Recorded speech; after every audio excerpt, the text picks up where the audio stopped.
अध्यायाणं नमोलोए सभ्यसाहुणं।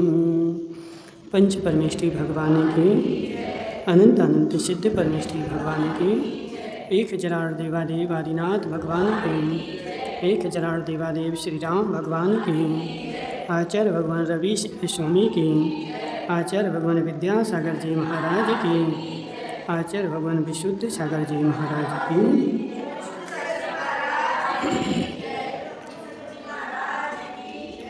यहाँ पर चर्चा चल रही थी अपनी पवनंजय के बारे में कि जो पवनंजय है उसकी और अंजना की शादी होने वाली है, ठीक है। और जोशियों को बुलाया था तो जोशियों ने 3 दिन बाद का शुभ मुहूर्त निकाल दिया, लेकिन जैसे ही पवनंजय की शादी तय हुई तो अब उससे 3 दिन भी रहा नहीं जाता। अब वो सोच रहा है कि मैं 3 दिन कैसे काटूंगा। और वह उसी रात्रि में जिस दिन उसका मुहूर्त निकला वह अपने मित्र प्रहस्त को साथ में लेकर के और वह अंजना से मिलने के लिए चल पड़ा। चूँकि वो तो विद्याधर थे तो पैदल तो जाना नहीं था, आकाश मार्ग से उड़ करके और चले गए। और जाते जाते जाते जाते वह अंजना के महल पर पहुंच गए, लेकिन अंदर नहीं घुसे। और अंदर नहीं घुसे और अंजना के कमरे के बाहर में खिड़की जो रहती ना खिड़की, तो उस खिड़की पे जा कर के दोनों के दोनों मित्रों बैठ गए। और बैठ करके बड़े प्रसन्न हो रहे थे क्योंकि उसने अंजना को देख लिया। और अंजना को देख करके अंदर 2-3 सखियाँ बैठी थीं और वही चर्चा कर रही थी। अब चर्चा तो करती हैं, ठीक है। तो एक सखी ने अंजना से पवनंजय के रूप लावण्य की, उसके वीरता की, उसकी प्रशंसा की और उसको करके वह खुश हो गई। और पवनंजय भी सुन रहा था तो वो भी खुशी हो गया। लेकिन इसी बीच में क्या हुआ, एक दूसरी वो आ गई। कौन? सखी, जिसका नाम था क्या? मिश्र केसी। उसकी सखी थी अंजना की। और मिश्र केसी ने क्या बोला कि हे अंजने, तू क्यों खुशी हो रही है? तूने तो क्या किया है कि विद्युत प्रभ से अंजना की जो शादी है पहले किससे हो रही थी? विद्युत प्रभ से, ठीक है। लेकिन उसके पिता ने देखा, जोशी को बुलाया और जोशी से कुंडली दिखवाई तो जोशी ने बोला कि विद्युत प्रभ जो है वह है तो वैभवशाली, संपन्न है, शक्तिशाली है, सब कुछ है, लेकिन इस विद्युत प्रभ की आयु कम है। सब कुछ है लेकिन इसकी मृत्यु जल्दी हो जाएगी, आयु कम है। तो उसके कारण उसके पिता ने उसकी वहाँ शादी करने से मना कर दिया, ठीक है। तो वह बोल रही कौन? मिश्र केसी बोल रही, कहती है कि सिर हिलाने के कारण उसकी चोटी में लगा पल्लव नीचे गिर रहा था। उसने कहा, चूँकि तू विद्युत प्रभ को छोड़कर पवनंजय के गुण ग्रहण कर रही है, इससे तूने अपना बड़ा अज्ञान प्रकट किया है। तूने विद्युत प्रभ को छोड़ दिया और पवनंजय के गुण ग्रहण कर रही है। ये तो बहुत ज़्यादा तूने क्या किया है? अज्ञान प्रकट किया है। मैंने राजमहलों में विद्युत प्रभ की चर्चा कई बार सुनी है कि उसके लिए यह कन्या दी जाएगी। और जो समुद्र के जल की बूंदों की संख्या जानता है उसी की बुद्धि उसके निर्मल गुणों को पा सकती है। वह युवा है, सौम्य है, संसार भर की उसने उसकी प्रशंसा करी। लेकिन उसने क्या सोचा? उसने कुछ नहीं बोला। किसने? अंजना ने। लेकिन वे जो पवनंजय जो था वह बाहर बैठा था और वह सब सुन रहा था, अपनी बुराई और उसकी प्रशंसा। तदनंतर मिश्र केसी के ऐसा कहते ही पवनंजय क्रोध अग्नि से देदीप्यमान हो गया। उसका शरीर कांपने लगा। क्षण भर में ही उसकी कांति बदल गई और ओंठ चबाते हुए उसने म्यान से तलवार खींच बाहर निकाल ली और नेत्रों से निकलती हुई लाल लाल कांति से दिशाओं का अग्रभाग व्याप्त कर दिया। यानी उसको तीव्र क्रोध आ गया और तलवार हाथ में ले ली। अभी मैं इसका सिर काट करके और ज़मीन पर फेंकता हूँ। लेकिन क्या हुआ? उसके मित्र ने उसको बचा लिया। ऐसा कहते हुए प्रहस्त बोला कि हे मित्र, आस्थान में यह प्रयत्न मत करो। तुम्हारी तलवार का प्रयोजन तो शत्रुओं का नाश करना है, ना कि स्त्री जनों का। देखो जी आ गया ना क्या? क्षत्रिय की तलवार का प्रयोजन होता है शत्रुओं का नाश करना, ना कि स्त्रियों का, बालकों का। ब्राह्मणों के ऊपर क्षत्रियों की तलवार नहीं उठती है, ठीक है। तो इस प्रकार पवनांजय का क्रोध बढ़ गया, और जैसे ही पवनांजय का क्रोध बढ़ा तो प्रहस्त ने उसको ठंडा कर दिया कि यह समय लड़ने का झगड़ने का नहीं है, तो अपन एक काम करते हैं, यहाँ से चले चलते हैं। और दोनों के दोनों मित्र गए तो थे बड़े खुशी खुशी, देख के आ जाएं क्या है, कैसा हो रहा, 1 मिनट भी चैन नहीं थी। लेकिन वहाँ जैसे ही देखने के लिए गया और उसने अपनी जैसे बुराई सुनी तो उससे सुनी नहीं गई, और नहीं सुनी गई तो उसने लौट करके आ गया। और लौट करके जैसे ही आया तो उसने अंजना से वैर बांध लिया, और क्या करने लगा, यहाँ पर आकर के, वो तो वहीं बैठे थे ना, कहाँ, उनके नगर के पास में, तो उसने क्या बोला, अब मुझे अंजना से शादी नहीं करनी है, एक काम करो, ये अपन लौट करके चलते हैं। और उसने भेरी बजा दी कि अब यहाँ से लौट के जाते हैं। और जैसे ही लौट के जा रहे थे तो कन्या के पिता को जब प्रस्थान का पता चला, वह हड़बड़ाकर घबराए हुए समस्त बंधुजनों के साथ वहाँ आ गया। कन्या का पिता, क्या नाम था, महेंद्र, कि असमय में अकारण ही तुम लोग क्यों जा रहे हो, अभी तो शादी की बात चली और 3 दिन बाद शादी होनी है, और तुम बीच में ही लौट करके जा रहे हो।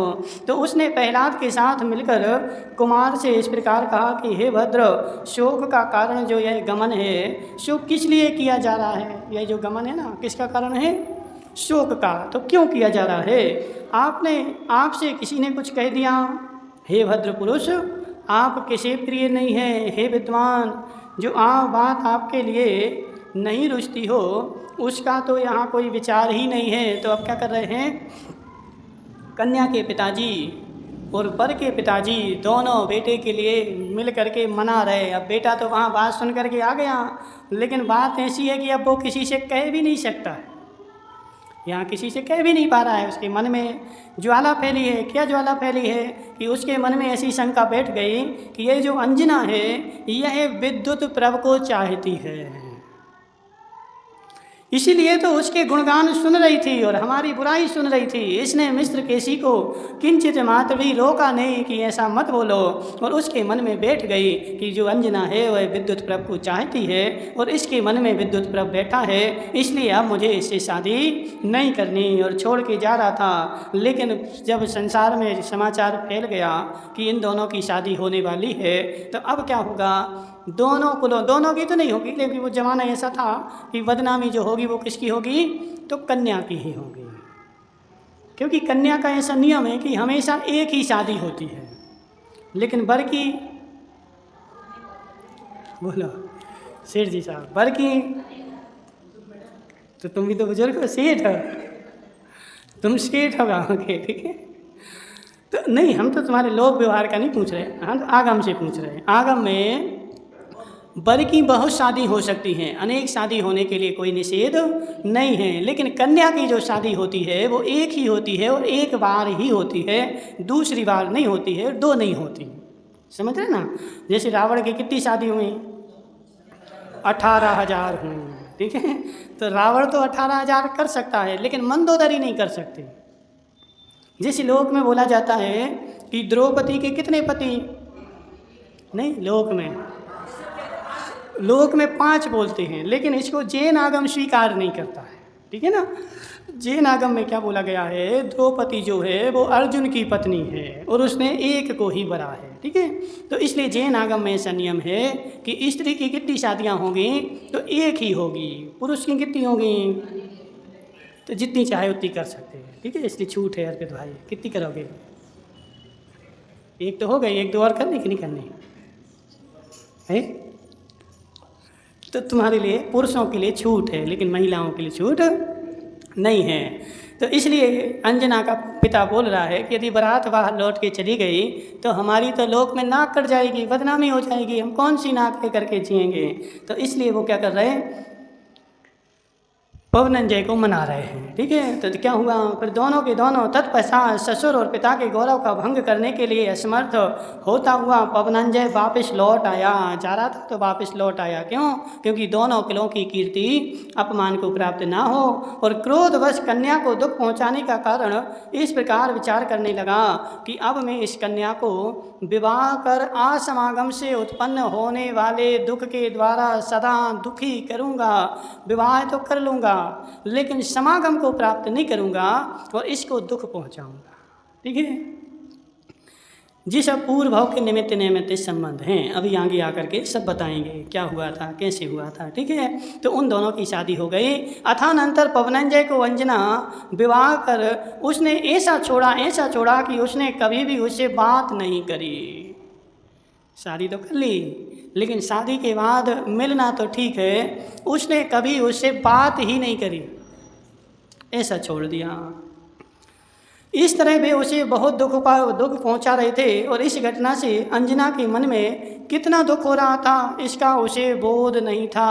उसे रात्रों में नींद नहीं आती थी, तो सदा उसके नेत्र खुले रहते थे और पति के समान नाम वाले पवन अर्थात वायु को भी अच्छा समझती थी। अब तो पागल जैसी हो गई, परसों हो गए तो उसको नींद भी बंद हो गई, खाना पीना भी बंद हो गया और धीरे धीरे उसका शरीर जो था सूख गया। ठीक है, लेकिन एक अच्छा बात थी,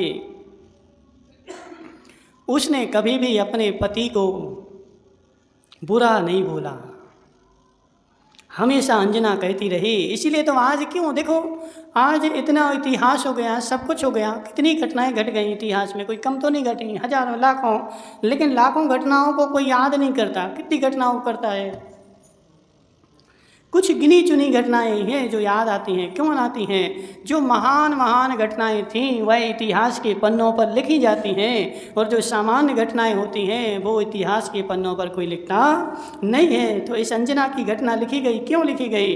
क्योंकि इतने साल होने के बाद भी उसने कभी पति को उलाहना नहीं दिया। आज का समय होता तो क्या करते बताओ, क्या करते हैं शेर जी साहब? कोर्ट में केस लगाते थे, लगाते कि नहीं? कोर्ट में केस लगा देते। अभी तो ऐसा होता है कि साल भर नहीं होती और तलाक हो गया।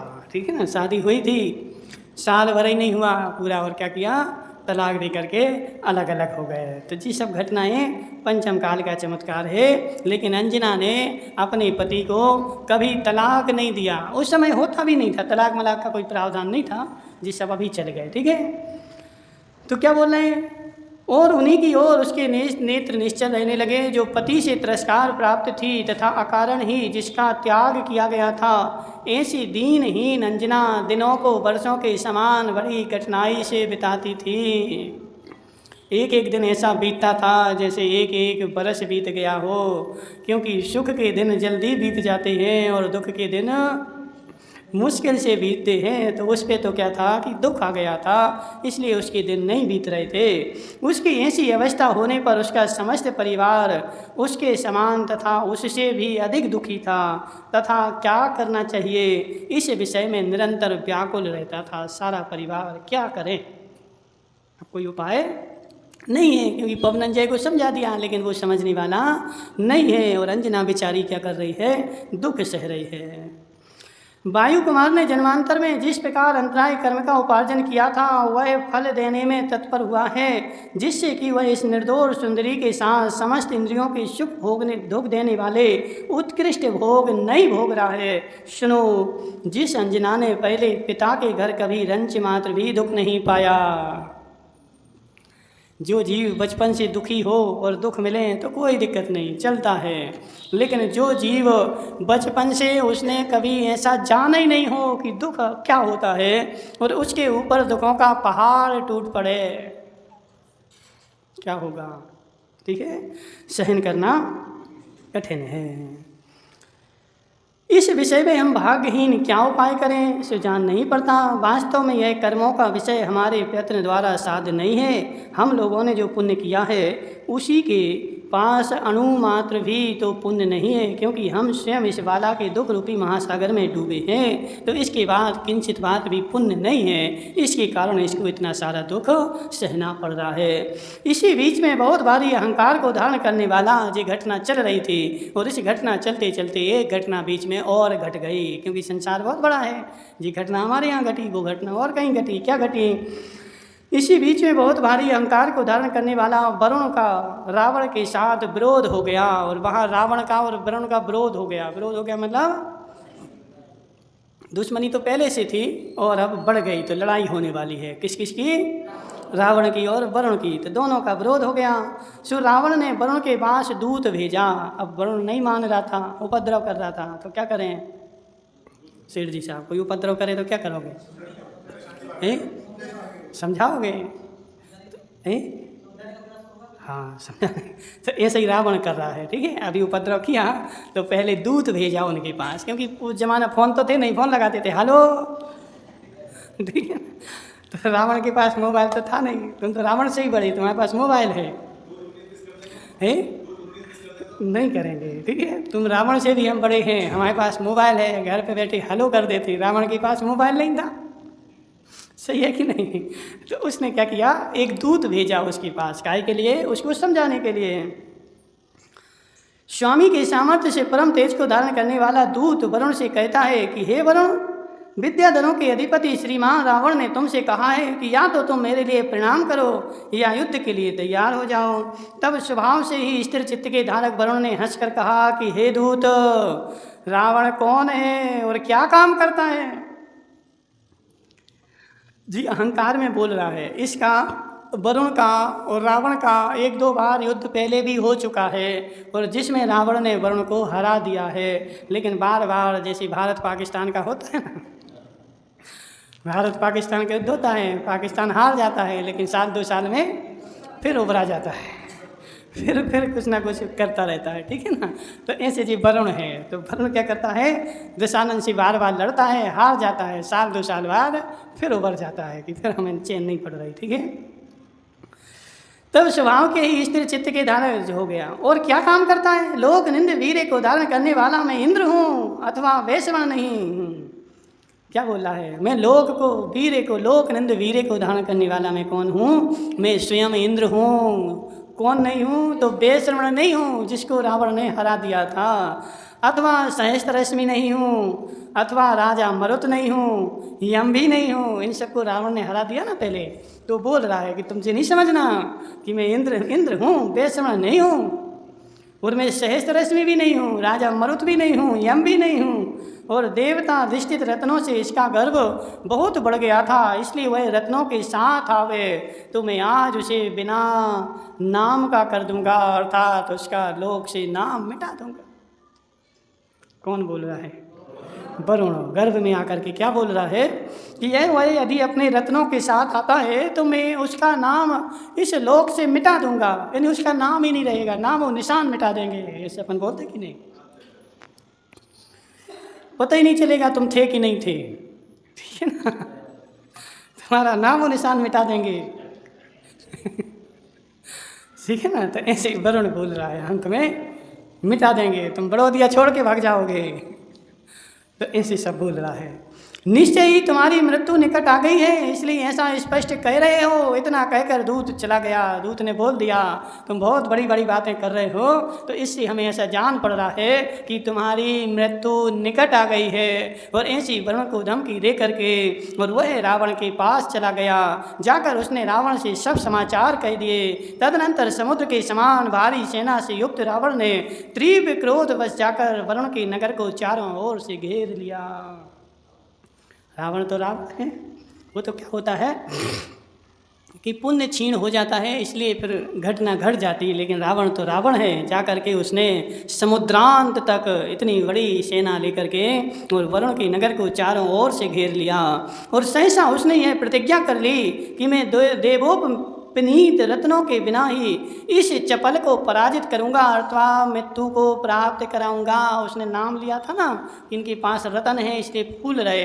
तो रावण ने प्रतिज्ञा कर ली कि मैं क्या करूंगा, इसको हराने के लिए वरुण के साथ युद्ध करूंगा, लेकिन एक भी रत्न का उपयोग नहीं करूंगा। रत्न होते ना, चक्रवर्ती के पास कितने होते हैं?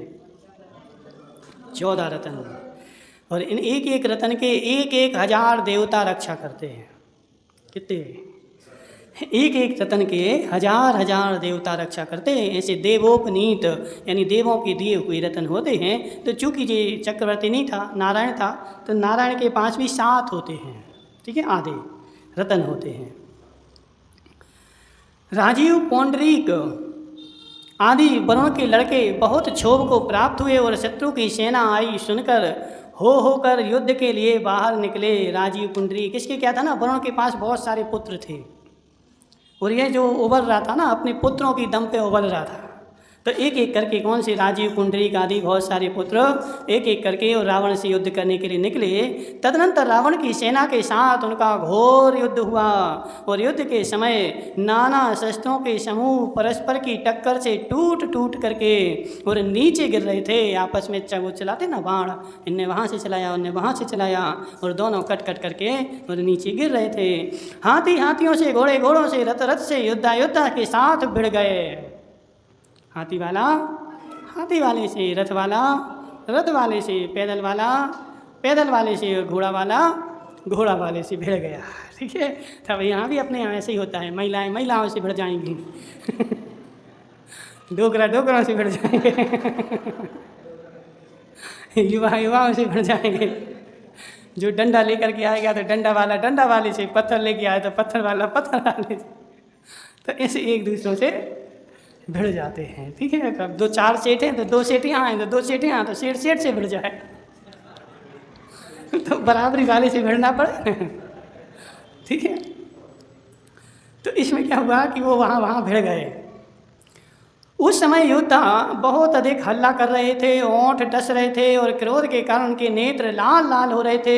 तदनंतर जिसने चिरकाल तक युद्ध किया और शस्त्र समूह का प्रहार कर स्वयं भी उसकी चोट खाई थी, ऐसी वरुण की सेना रावण की सेना से परामुख हो गई। वरुण की सेना जो थी वह रावण की सेना से प्राणमुख हो गई। प्राणमुख हो गई मतलब दूर खड़ी हो गई, भाग गई। तत्पश्चात जो क्रुद्ध होकर के प्रलय काल की अग्नि के समान भयंकर था और शस्त्र रूपी पंजर के बीच में चल रहा था, ऐसा वरुण राक्षसों की सेना की ओर दौड़ा और उनकी सेना जैसे भागने लगी तो वरुण शस्त्र लेकर के और राक्षसों की सेना पर टूट पड़ा।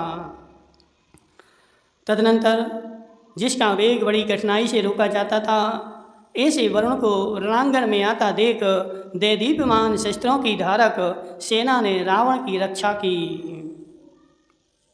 तत्पश्चात वरुण का आश्वासन पाकर उसके पुत्र पुनः तेजी के साथ युद्ध करने लगे। अब जैसे ही पिता वरुण युद्ध करने के लिए आगे हुआ तो उनके पुत्रों में भी जान आ गई। ऐसे ही होता है, हमारे पक्ष का एक दमदार आगे हो जाए तो सबको जान आ जाती है। जो एक आगे हो, एक नहीं हो तो हाँ, तो ऐसे ही होता है। तो जैसे ही वरुण शस्त्र लेकर के दौड़ा तो उनके पुत्रों में भी क्या हुआ, जान आ गई और वो भी सब जाकर के तेजी से युद्ध करने लगे और उन्होंने अनेक युद्धारूपी हस्तियों को मार गिराया। और तदनंतर जिनका चित्त खेद से देदीप्यमान हो रहा था और ललाट भौहों से कुटिल था, ऐसे क्रूर रावण ने जब तक धनुष उठाया तब तक वरुण के 100 पुत्रों ने शीघ्र ही खरदूषण को पकड़ लिया। कितने 100 पुत्रों ने मिलकर के जैसे ही रावण ने क्या किया, धनुष उठाया, इतने में तो खरदूषण को 100 पुत्रों ने वरुण की पकड़ लिया। और खरदूषण चिरकाल से युद्ध कर रहा था, फिर भी उसका चित्त खेद रहित था। और खरदूषण जो था लंबे समय से उन 100 पुत्रों से अकेला युद्ध कर रहा था, लेकिन बाद में वो पकड़ा गया। तदनंतर रावण ने अत्यंत व्याकुल होकर मन में विचार किया, इस समय युद्ध की भावना रखना मेरे लिए शोभा नहीं देता। यदि मैं युद्ध करूं और इनको मारूं तो क्या होगा, जी खरदूषण को मार सकते हैं। रावण का खरदूषण का क्या संबंध था, क्या था, बोलो शेर जी साहब।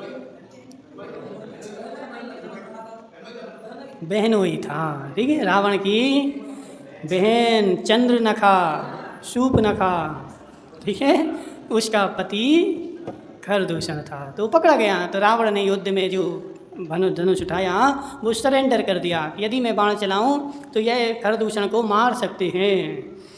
यदि परम युद्ध जारी रहता है तो खरदूषण के मरण की आशंका है, इसलिए इस समय शांति धारण करना ही उचित है। ऐसा निश्चय कर रावण युद्ध के अग्रभाग से दूर हो गया। सो ठीक ही है, क्योंकि उदार मनुष्यों का चित्त करने योग्य कार्य में रस को नहीं छोड़ता, अर्थात करने ना योग्य कार्य का विचार अवश्य करता है। जो उदार चित्त व्यक्ति होता है वह पहले विचार करता है कि क्या करने योग्य है और क्या करने योग्य नहीं है। तो रावण को लगा कि इस समय युद्ध करना ठीक नहीं है, और उसने अपना धनुष बाण डाल करके और वह वापस आ गया। तदनंतर मंत्र कार्य में निपुण मंत्रियों के साथ सलाह कर उसने अपने देश में रहने वाले समस्त सामंतों को सर्व प्रकार की सेना के साथ बुलवाया। अब उसने क्या किया, जो जो राजा हमारे अधीन हैं, जो जो सामंत हमारे साथ हैं, उन सबको पत्र लेकर के तुम सब आ जाओ। ठीक है, क्यों आ जाओ? क्योंकि खरदूषण पकड़ा गया। खरदूषण भी कोई सामान्य आदमी नहीं है। पृथ्वी पर कोई रावण की बराबरी कर सकता था तो वह जो था वो खरदूषण था।